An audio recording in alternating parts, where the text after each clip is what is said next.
Shalom, shalom, shalom, shalom, shalom, shalom. Puisse le Seigneur nous bénir. Aujourd'hui encore, nous remercions le Seigneur pour la grâce qui nous fait d'avoir notre culte. Et nous venons tout à l'heure de finir le culte. Et je suis là encore pour vous faire un bref résumé. Je suis le prophète Romain Ziba, pasteur principal de la mission évangélique Assemblée Royale. Et ça fait maintenant 2 ans que nous sommes en train de voir le même thème qui est déclenché le cycle de la prospérité et de la richesse avec le test de base. Deutéronome 8, le verset 18, où il est dit: souviens-toi de l'Éternel ton Dieu, car c'est lui qui te donnera de la force pour acquérir les richesses afin de confirmer son alliance avec tes pères. Et dans ces temps-ci, nous sommes en train de parler de l'alliance des pères. Il y a eu des pères bibliquement parlant qui ont une alliance avec Dieu. Nous avons cité le nom d'Abraham, Isaac, Jacob et plusieurs. Et depuis 2 dimanches, nous sommes en train de parler de David.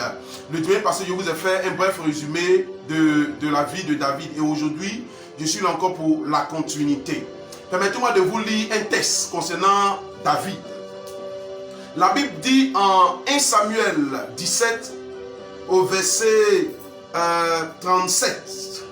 La Bible dit, David dit encore: l'Éternel qui m'a délivré de la griffe du lion et de la patte de l'ours me délivrera aussi de la main de ce Philistin, c'est-à-dire Goliath.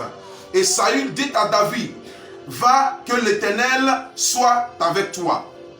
Permettez-moi de lire encore le verset 45 de 1 Samuel 17. Il est dit: David dit aux Philistins: tu marches contre moi avec l'épée et la lance, le javelot.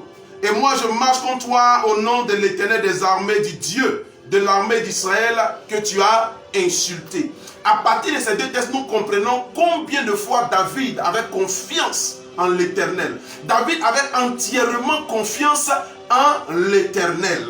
Je vais dire à quelqu'un que sur le chemin de la quête de la prospérité selon Dieu, tu ne peux t'exclure de la confiance en Dieu. Il te faut nécessairement avoir confiance en Dieu pour hériter des promesses de Dieu, pour hériter de la richesse, pour hériter de la prospérité. David avait confiance dans le Seigneur. David avait confiance en Dieu. C'est vrai que David, dans la brousse, avait appris à vaincre l'ours et le lion. C'est vrai que David était un expert dans la bataille. C'est vrai que David était intelligent. C'est vrai que David était sage. C'est vrai que David avait un savoir-faire. Mais devant cette situation, face à Goliath, David a eu confiance en l'Éternel. David n'a pas mis sa confiance dans ses dons. David n'a pas mis sa confiance dans son potentiel. David n'a pas mis sa confiance en sa sagesse. David n'a pas mis sa confiance en son CV. David n'a pas mis sa confiance en son diplôme.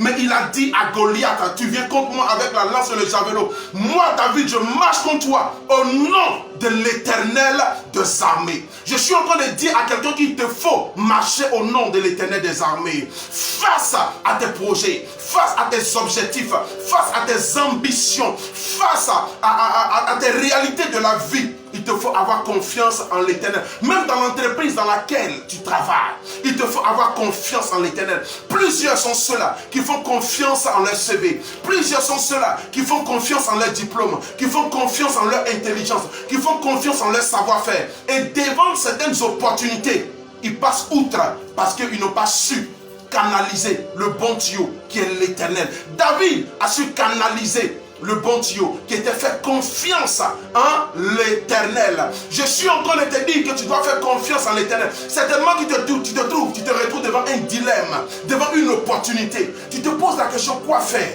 Tu allais passer un entretien avec plusieurs. Tu allais passer un entretien d'embauche avec plusieurs de tes amis, avec plusieurs personnes. Tu travailles dans une entreprise. Depuis des années, tu te plains.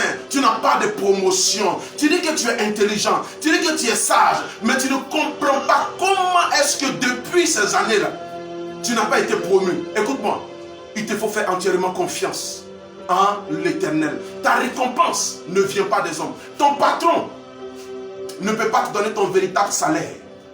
La seule chose que ton patron sait, c'est le travail que tu fais pour lui. Mais quand tu arrives à la maison, ce que tu fais, tes réflexions à la maison, ton patron ne sait pas ces choses. Dieu les sait. C'est pourquoi il est important pour toi de faire confiance en l'Éternel. Lui seul connaît tes atouts. Lui seul peut te positionner là où tes forces ne peuvent pas te positionner. Là où ta vigueur ne peut pas te positionner. Dieu peut te positionner. Là où la force de David ne pouvait pas le positionner, Dieu l'a positionné. Parce qu'il avait confiance en Dieu. Là où la vigueur de David, l'expertise de David ne pouvait pas le positionner, Dieu l'a positionné. Parce qu'il avait simplement confiance en Dieu. Il te faut travailler ta confiance en Dieu. Il te faut développer ta confiance en Dieu.